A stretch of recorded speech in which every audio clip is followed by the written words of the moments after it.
So how do the search engines work? Google's got to crawl and then index your website, which are two different things. So anytime you're putting a page, a blog post or anything out on your website, Google has to crawl it and then index it.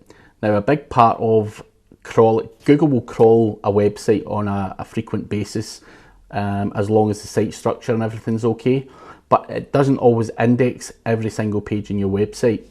Now, reasons why Google may not index your page would be duplicate content or not enough content, or Google can't get to the content.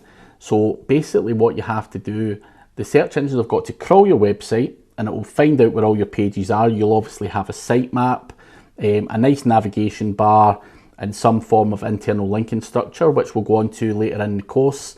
And you have to basically allow Google's bots to be able to crawl and index your pages freely.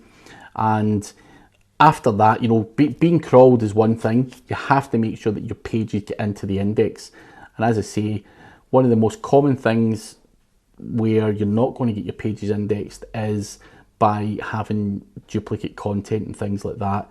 Google will basically filter your page out and put it in the bin effectively. And that is not going to be good. You're not going to have that page indexed by Google, and therefore it's not going to rank.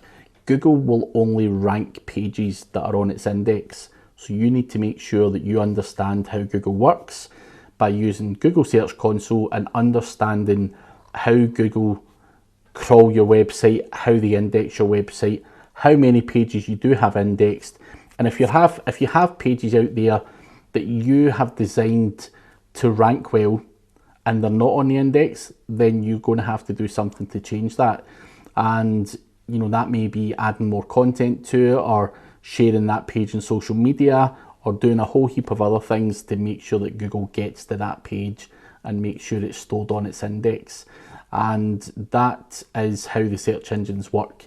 We do have a lot more detail below as to the ins and outs of Google Search Console and making sure that you know how to fully understand what Google is doing with your pages. But it's a really important part that you do understand this before you go on and do the rest of the course.